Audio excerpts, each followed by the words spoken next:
Hi, Heather. This is Stephanie from Houston, Texas.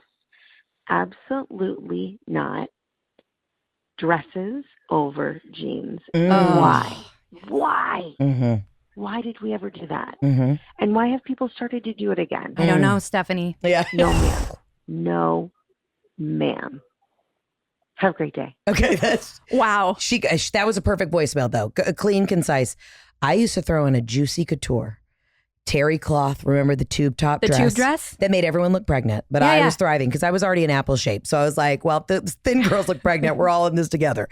Over a pair of like 7 jeans. Oh, Heather. I mean, I'm yeah. for sure did it as well. Yeah. I feel like I can remember specific outfits, but I agree. It was terrible then. It's terrible now.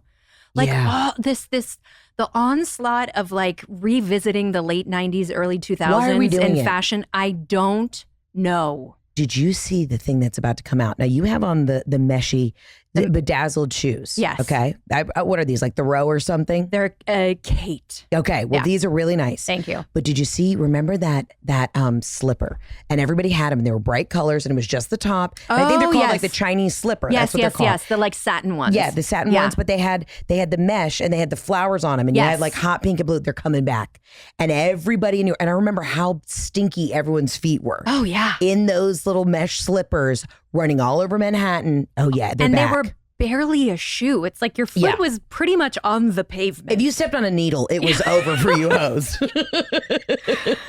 Yeah. Wow, they're having a comeback this summer. Everything's having a comeback. Now, I never got on the trend of like, the straight jean. It just does not fit my frame. It's not my thing. And then when everyone was doing the crop tops, I'm like, what are we doing? Never. I never did. But now I see the tube tops and the sort of triangle handkerchief tops and the low-rise jeans. And I mean, God bless you, young people, but man, I didn't like it then as a young person, and I'm definitely not subscribing now. Did you ever have a fashion faux pas like on a red carpet where you look back and you're like, so many. Yeah. I will never forget the very first red carpet I went on was the Billboard Music Awards in '99. Do you remember the trend of like the ball gown skirt with like a little cardigan or a little sweater? Do I? Yes. Right.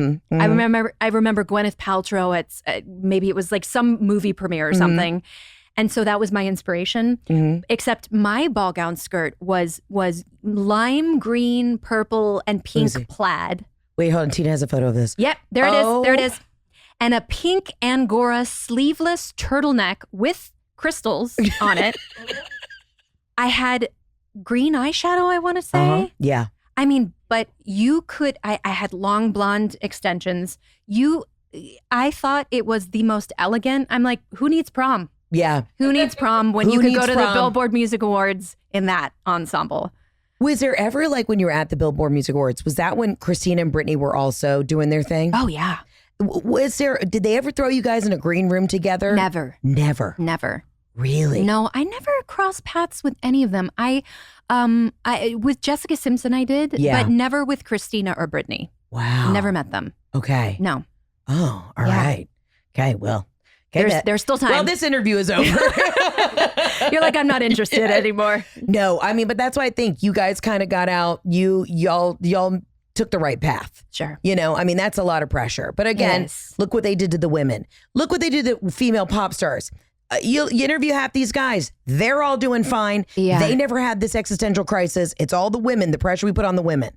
I see it all the time in comedy. And it's beyond unfortunate. It's beyond. And it angers it's pretty me. criminal what they put some of those young people through at that time. It'll make your blood boil when you think back to what, in a way, we all were a party to. And we all just sort of were like, oh, I guess this is acceptable. Like the questions that were asked, the scrutiny that they were placed under, completely unfair and unfounded. Did you ever have an interview too, like when you were coming up, like that you just thought the press was just an insanely, they're not asking the boys these questions? I mean, I feel really lucky. Maybe it was my age. Maybe it was the fact that I had a very specific lane, but I never felt like I was placed in an uncomfortable situation where, I couldn't see my way out of it or something. When you pivoted and did Princess Diaries, you were cruising. You were like, I'm on the healthy track. I guess. I don't know. Hollywood's a weird place. I still, even in like comedy, You know, I see all these guys that we're doing this Netflix is a Joke festival right now. And all these guys have every night at the Hollywood Bowl, and there's not a single night where there's women. And I'm just like, we can't get 10 gals together. You know, Yes, you could. Yeah, yes, you could. Yeah. So I've been angry about that all day. But anyways, let's get to another voicemail before I really burn it all down.